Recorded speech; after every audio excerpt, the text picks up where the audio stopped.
Welcome back to the Expressions of Destiny podcast, where faith, leadership, and purpose align. I'm Jen, and I'm so excited that you're here today with me. Today feels a little different, and we're nearing the close of this series that we've been doing. This is week 6. And so when we talk about trust, we're not just talking about theory anymore. So we're just going to jump right in here. We're talking about something that people carry. So over the past weeks, we've unpacked truth, we've talked about feedback, integrity, and culture. But today, we talk about what happens after the hard conversation. You know, after we've spoken that truth, what does happen? Because here's what I've learned, and maybe you have too over the years. The truth spoken in one brave moment can either build trust, or it can quietly break it. And the difference isn't what was said, it's what happens next. And so we're going to talk about sustaining trust after truth is spoken. This is going to be the topic for this particular episode. I encourage you to go back and listen to week 1 through 5 as we get ready to wrap this up next week. All right. So truth is a moment. Trust is a memory. I want you to hear that again. Truth happens in a moment, and trust is built in memory. So it's built in what people remember about how you handled them. Think about that. I'm going to give you a picture here, but I want you to hear that again. It's built in what people remember about how you handled them. Them, the individual, the person. Not always just the situation, but how you handled them as a human being. So, all right, let me give you a picture here. Imagine someone on your team finally gathers the courage to say, I don't feel heard in meetings. Okay, now you probably have heard this. I've heard it many times in the decades of the different places that I've worked and the different positions that I've held. There's always someone that says, I don't feel heard. And you can input whatever you want at the end. But let's just use this example in meetings. I don't feel heard in meetings. So you nod. You might thank them. And we're speaking from a leadership position, okay? You'll thank them. You say you'll reflect on what they had to say. But then nothing changes. Meetings run the same. Interruptions continue. Meaning they're talking about something and you might just kind of jump in there and interrupt and continue on with your thought because you're not really even listening or receiving what they have to say. Their voice just disappears. And here's the thing. You didn't yell at them. You didn't dismiss them as a leader, okay? But you didn't follow through. And now they won't say it again. They're just completely shut down. And it's not because they're fragile, okay? I want you to hear that. It's not because a person is fragile, because they can't speak up for themselves, but it's just because they've learned. They've learned something. They have learned that trust doesn't erode through explosions. It's going to erode through patterns. Patterns are something that we see that are established that begin to happen over and over and over. This can be a good thing or it can be a bad thing. And so they've learned that it's not about this explosion of someone getting upset, someone yelling at them, someone going off, someone, just snapping at them in front of everybody else. But it can happen just through a simple pattern, just noticing it, recognizing it.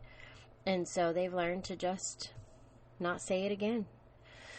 They're just not even going to add what they have to say. And so that can be a very dangerous place to be because now they're slowly becoming disconnected from maybe your plan, as a team, as a group, as coworkers, your particular team of employees that are working under you and with you.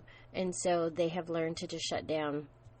Anything they say is not going to be heard and received. And so they slowly begin to disconnect from you, from their team, from the mission, because it's like, what's the point of even saying anything? They're not going to be heard. And so I want to talk about how these subtle ways just, they break the trust, okay? Sometimes trust doesn't shatter. It just quietly fades. And these are some of the ways that trust can fade. This is how you'll notice it. Feedback is welcomed, but it's quietly shelved. Okay, so we may sit there and say, "Oh yeah, great idea. That's wonderful. Thank you for sharing that." And then we never go back and revisit it. We never have anything to say. We don't have any thoughts on it. We don't even consider it. It is shelved. It is put at the top of the bookshelf to be forgotten and to collect dust. Another way is vulnerability is met with maybe politeness instead of care. Again, here's that. "Oh, thank you very much. Oh, thank you for sharing that. Thank you for your ideas." It's very polite, but there's no care or concern behind it. There's no, "Wow, that's a really great idea. We need to consider that. Let's at least look at the options." There is no indication of any care. And so this is where trust begins to fade. How about hard conversations that are followed by distance? So an employee or a coworker or a team member decides to share something with you, maybe because they're not feeling heard, they're not feeling received, in some ways. They are not feeling appreciated. There's so many different ways that we can go with this, so many different directions. And so they come and they share that with you, just feeling like there's relationship enough to be able to tell you those things. And it's met with distance, or it's followed with distance.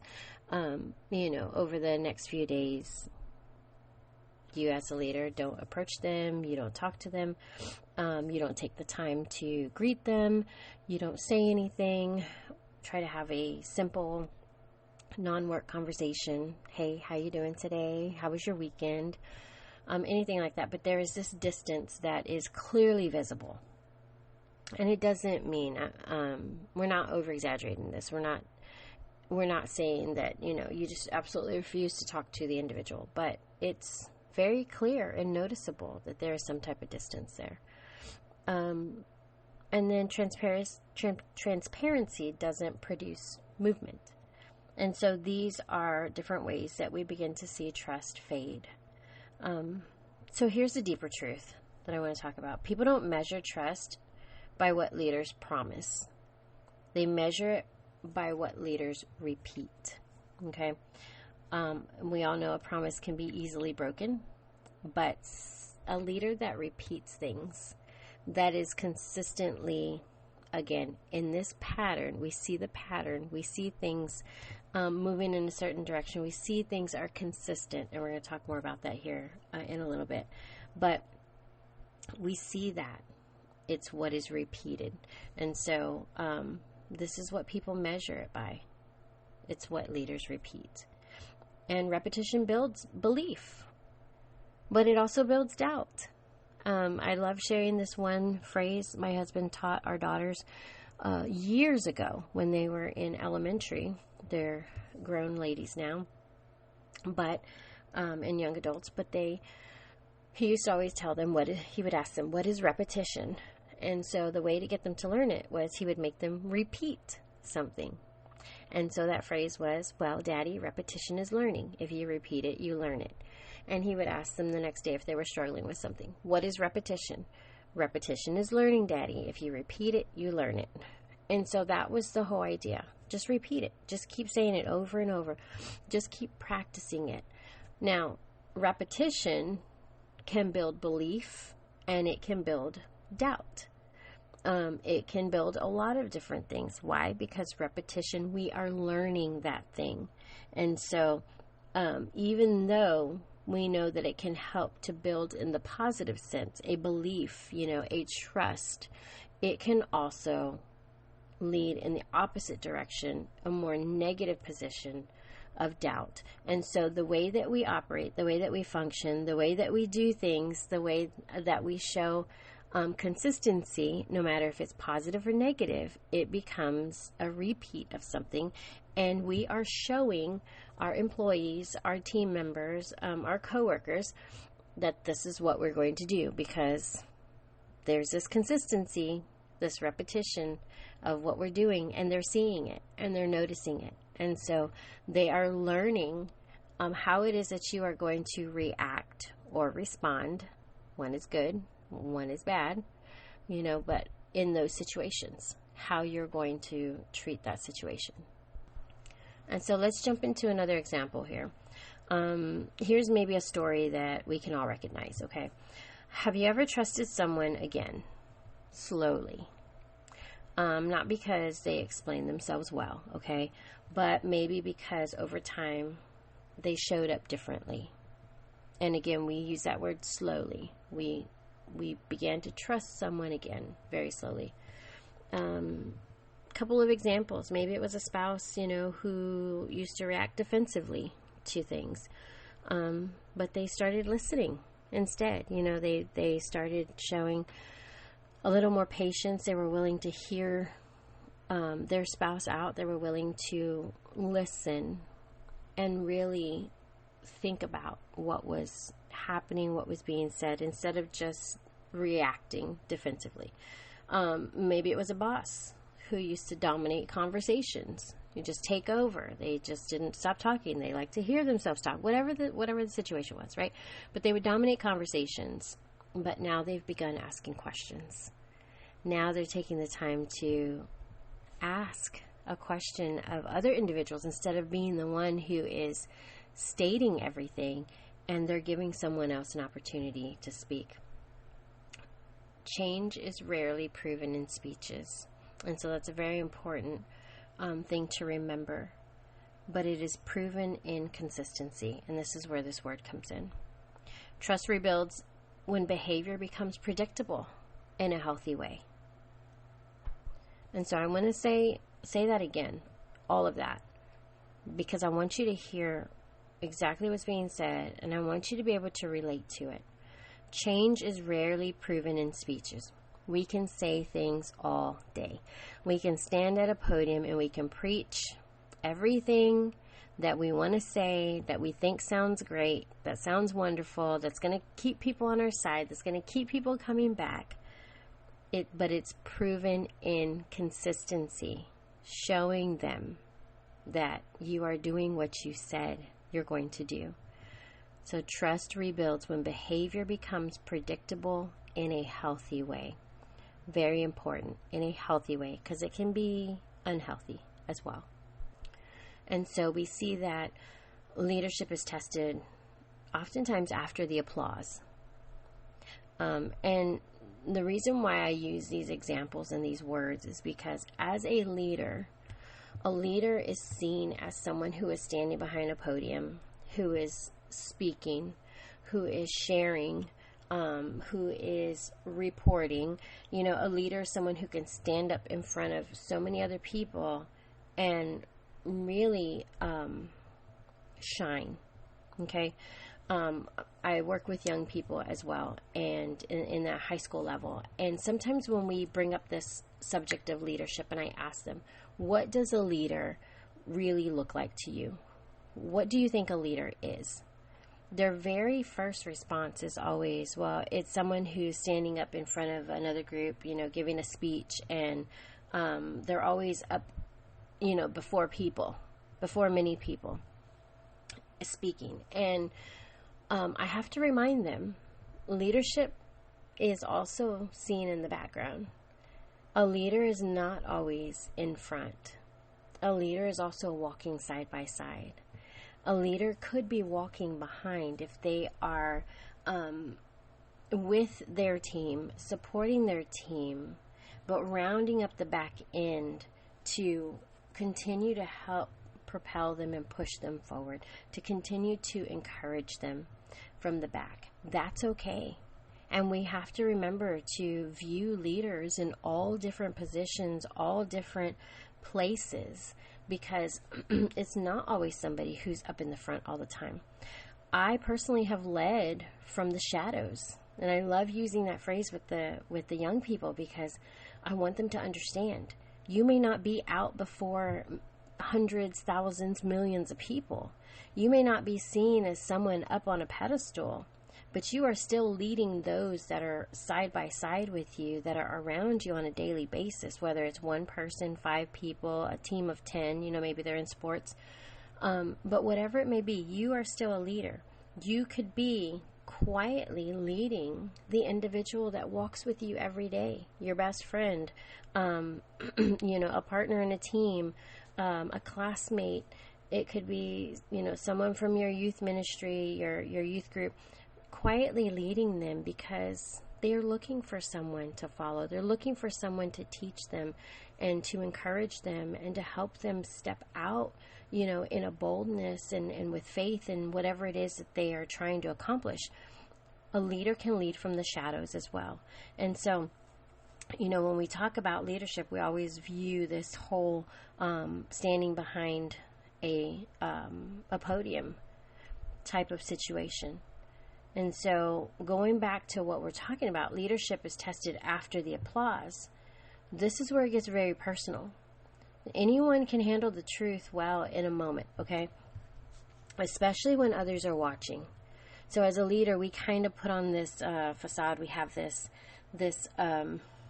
we're able to stand upright. We're able to hold our head up high before, so many people and appear to be okay. We can handle the truth well in that moment when other people are watching. But we have to stop and think about what happens later. When you're in a private meeting and you're deciding, let's say, promotions, or you're discussing your team members, your staff, your employees. What happens later when you're frustrated? What happens later when you feel exposed? When the pride wants to protect itself? We're okay before other people. We're okay when we're standing there and everybody is watching us as a leader. But what happens when we are now away and by ourselves, or maybe with just a couple of other individuals? What really happens? That's when trust is either sustained or sacrificed. And this is where faith-centered leadership matters the most. On this podcast, we are always in Expressions of Destiny. We're always going to talk about faith-centered leadership. And it's important because integrity is who you are when there's no audience. Scripture speaks often about faithfulness, not flair. It talks about stewardship, not spotlight. And trust is stewardship. And so when we say what happens when others are no longer watching, when we are by ourselves, or we're with someone else, does that trust get broken? Do we completely go against everything that we just said and presented ourselves to be, because now we're no longer before so many eyes? And so looking at it again, trust is stewardship. It's what happens even when we're all alone. Is that trust sustained, or is it sacrificed? And that's a very hard question, because it forces us to have to look at ourselves. It forces us to have to ask questions and to really evaluate who we are. And that's what a leader should always do.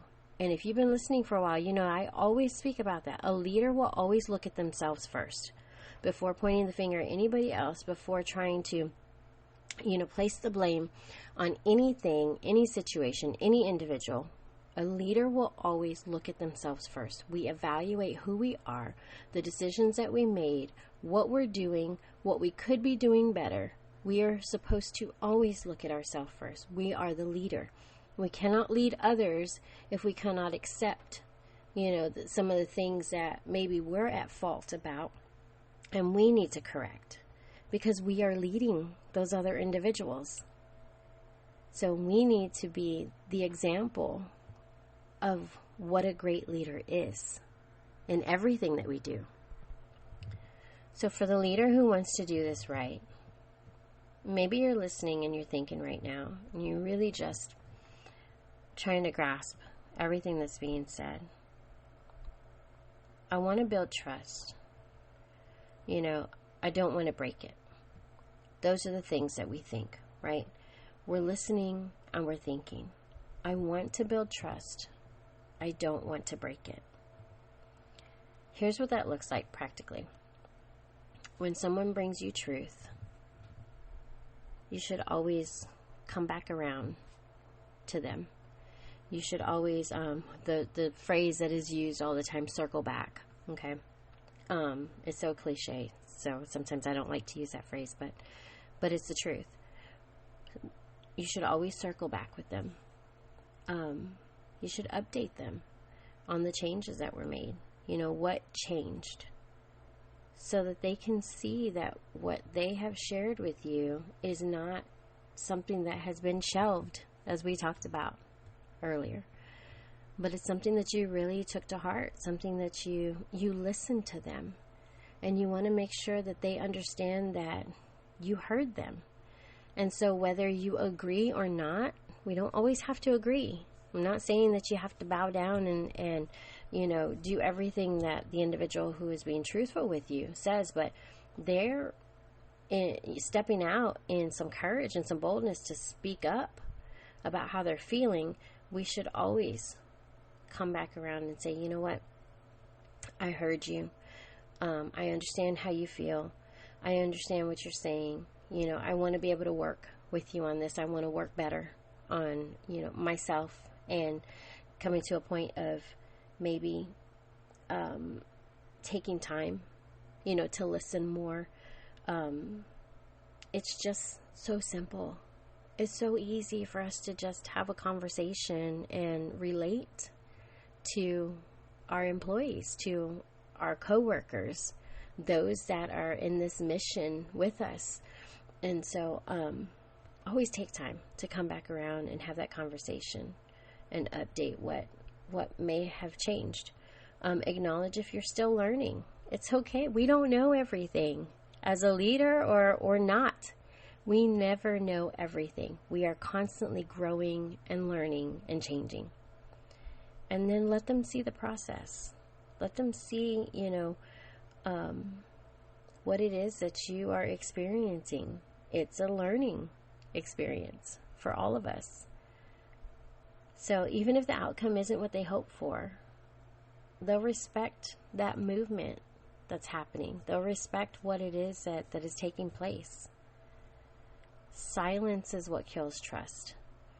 If we just don't say anything at all, if we just avoid and ignore the situation or the individual, but the communication will sustain it.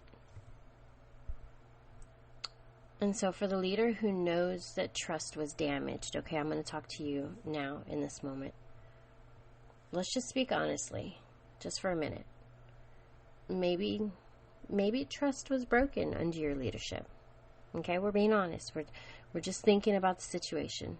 It could be something that happened a long time ago. It could be recent. It could be today, but maybe there was trust that was broken under your leadership.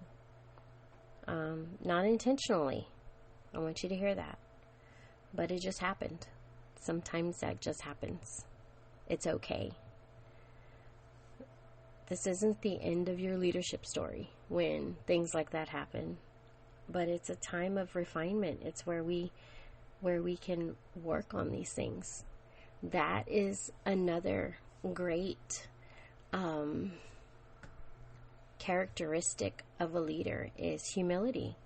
Being able to stop and say, wow, I didn't expect things to go that way, or I didn't mean to do that. I didn't mean to say what I did. I didn't mean to react the way that I did.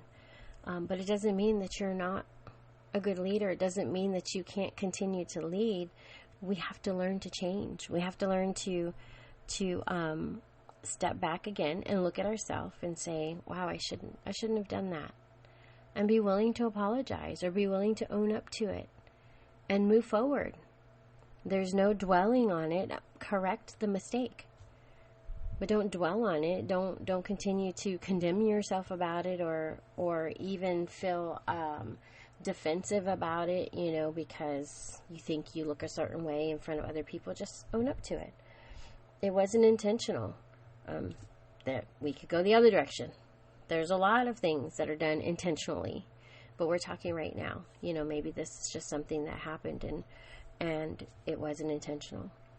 But if you're in that place where you want that refinement, you want that repair, sometimes this is what repair can look like in those moments. Again, what we just talked about, naming where you fell short. What was it that happened? You're not trying to over-explain yourself. You're not trying to make excuses. You're just stating it. I'm going to use a more personal example. Today I was reaching out to someone, and I was just telling them how much, I appreciated them and everything. And I made a point to say, you know what, I am so sorry, but I just realized that I missed your birthday. I didn't even realize what day it was today. And so I hope you had a wonderful day. I think their birthday was several days ago. I hope you had a wonderful birthday. This is a very, very simple example, okay? But just stick with me. I'm sure you did. And the response was graceful. After I said love you, they responded, thank you so much, love you. It's just recognizing that you did something wrong. You don't have to over-explain. You don't have to give all the excuses. I didn't have to be like, oh my gosh, I'm so sorry. I forgot your birthday. It has been so busy over here. I've had to do this. I've had to do that. I've been running around here. I had the girls. I was, doing stuff for my husband. I am so sorry. It's not needed. Just simply state, oh my goodness, I am so sorry. I completely didn't realize I missed your birthday. Happy birthday. I hope your day was wonderful. I'm sure it was. I love you. That was it. And so with everything in life, how much easier would it be to move past some of these things that we don't anticipate, or that we didn't expect, or we didn't intentionally do, and just say, oh wow, I am so sorry about that. I apologize. Let's make it right. That's it. That's all that's necessary. Changing your patterns consistently. That's what repair looks like. And then being patient when people are cautious. Don't get upset and impatient with them because they, are trying to figure you out, or because they're very cautious in the way that they approach you. They don't know yet. They're watching you. They're trying to use discernment. We're going to talk about that here in just a minute. But here's something that's very powerful. When trust is rebuilt well, it becomes stronger than before. All right, it's being rebuilt, and it's much stronger because now it's tested and it's been proven. And so when these things get tested in our life, when we want to rebuild, it's going to be a much stronger relationship. It's going to be a much better position because we have recognized where the flaws were, where the cracks were, and we have rebuilt it to make it much stronger, because now we have tested that situation and we're like, that's not going to work anymore. Now we can do it the right way, and it's been proven. So let's jump here to another side. Okay, for those of you who are listening very carefully, and these are those of y'all that are on the other side of this situation. Maybe you're the one that's watching leadership closely. You're the employee. You're the team member. You have a leader over you. You're watching them very closely. You're waiting to see if change is real. I want to say this very clearly to you, and I want you to hear me and understand. It's so important. Discernment, it's one of my favorite words. Discernment and alignment. I love those two words. There's so much power behind them. But discernment is not disloyalty. You are allowed to watch for alignment. You are allowed to look for consistency in every situation. Trust does not require blindness, okay? You're not required to just go into something completely blind and just fully trust. It requires evidence. We have to see that. Trust it's earned. And a healthy leadership will understand that. And so don't ever feel like, you using discernment in certain situations is saying that you are disloyal to your leadership, your manager, your supervisor, your CEO. It is not disloyalty. You are just cautiously watching and looking for that alignment. You're looking to see that things are in order. You're looking to see that things are run smoothly. You're looking to see that there is communication and relationship. It's okay. It's okay to utilize or to practice discernment and alignment in every situation. There is nothing wrong with that. And so here's where it hits home. Let me ask you something deeper. When people think about working with you, do they feel safe bringing you the truth? I want y'all to really think about that question right now. When they are working with you, do they even feel safe bringing truth to you? Or do they hesitate? And after they bring it, do they feel safe doing it again? That second question, that's the real test. Because truth opens the door, but trust determines whether people return. So if they can bring you the truth once, they bring it to you a second time, do they feel safe doing that again? What happened between the first time and the potential second time? How did you react or respond? Response is a whole lot better, if you didn't know. A reaction is immediate, it is filled with emotion, but a response, responding in the right way, that's when you've taken time to really digest what has just happened, really think about it before you speak. So do they feel safe bringing you the truth a second time? That is the real test. So I'm going to share with you real quickly the hope in all of this, okay?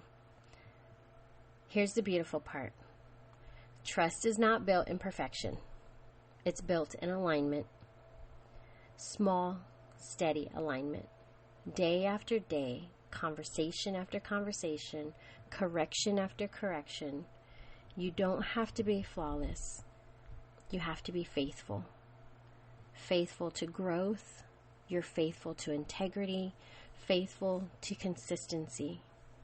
And that kind of leadership, it doesn't just manage teams. It transforms cultures. So I'm going to step out here just a little bit tonight. And I know this episode will be going live in the morning. But this evening, as I was sitting here thinking about what all I wanted to share with you, I decided to step out a little boldly tonight and share part of my story. And so here's a personal story from me. When truth accelerates the transition. And so I kind of wrote this out so that I wouldn't forget to say anything that was on my heart. And so here is the story of when truth accelerates the transition. There was a moment in my leadership journey that shaped me deeply. After more than 2 years of pouring into a mission I believed in, investing time, energy, prayer, a lot of prayer, you guys, for my leadership, prayer for the organization, prayer for my coworkers, prayer with my coworkers at certain times, and a lot of my heart. I reached a place where I knew I needed to speak honestly, not to attack anybody, not to accuse, but to express where I saw misalignment. And I'm just being open and honest with my listeners. by sharing this story because it's important. We have to share the things that we have been through in order to help others that may be experiencing the same thing or have come out of the same thing and they don't quite understand what just happened. I share these things so that I can help others. And so here's part of my story. I'd already made peace with the possibility that my season there might be coming to an end. So I submitted my resignation, thoughtfully, respectfully, and I shared the truth that led me there. But what happened next surprised me. That same day, I was asked to leave. Yeah, I was asked to leave, not gradually, not with transition time, but immediately. The response wasn't curiosity. It wasn't help us understand. It was pretty much shock. It was hurt, a lot of hurt. It was offense. And in that moment, I learned something sobering, very sobering. Sometimes the relationship you thought was built on trust was actually built on comfort. And truth disrupts comfort. You'll hear me say that a lot. Truth will always disrupt comfort. I walked out that day carrying a mixture of emotions. There was some grief, there was some disappointment, but there was also a lot of clarity. Here's the thing, I want to add this in here for just a moment because that word clarity is not to just be thrown lightly. Clarity meaning I had already walked in there knowing that I had made a decision that it was time for me to go. I walked in there wanting to share from my heart everything that I felt was not in alignment with their people. The mission, wonderful. You'll hear me talk about it all the time. Wonderful. I loved the mission and the vision. But there was a huge misalignment with the people who served in that place, the people who gave of their time and their heart and their energy every single day. And I heard it. I heard it from so many people. And so my time leaving was to be also an opportunity for me to share those things so that they could begin to listen to their people, begin to look out for their people, begin to care about their people again. And it wasn't received very well. And so, although I was disappointed and I myself was a little bit in shock because I would have served my 2 weeks, before walking out of there completely. It was just a immediate get your things and go. And so the part that changed me in that whole situation, I didn't walk out angry. I didn't walk out, bitter and wanting to lash out at people. I walked out very quietly. I grabbed my things and I walked out and just called my husband and said, I'm coming home. And it wasn't even, that was like maybe halfway through the day, so he knew that the time was up. But again, here's the part that changed me. Truth didn't just end something. It accelerated something. What I thought would be a gradual transition became immediate. And while it felt abrupt, it was also revealing. It showed me that alignment matters more than attachment. It showed me that if truth cannot be received, trust cannot be sustained. And sometimes God will allow truth to fast forward you into your next assignment, not because you failed, but because you were faithful. And I want y'all to hear that because some of y'all may be going or experiencing the same thing or have gone through it, and you feel like you did something wrong. God will fast forward those moments and get you straight into your next assignment. And it wasn't because you failed. It was because you were faithful. Faithful to do what He wanted you to do. Faithful to step out in boldness and courage to speak the truth in a moment when it needed to be heard, but it was not received. If it was not received, that was not your fault. You just shared what was on your heart, just as I did. That experience could have made me guarded. Instead, it made me more anchored. And I realized if speaking truth cost you access, the access was never the real foundation. Alignment was. And I made a quiet promise to myself that day. Maybe not so quiet. Yeah, I had to share with my husband and my daughters and some of my family. But that promise that I made to myself that day was, when I lead, I will never punish honesty with exile. And I say that, saying that I lead every day. In every opportunity that I have to display any characteristic of leadership, I do. And there is never any judgment on my part with individuals that are just trying to speak the truth.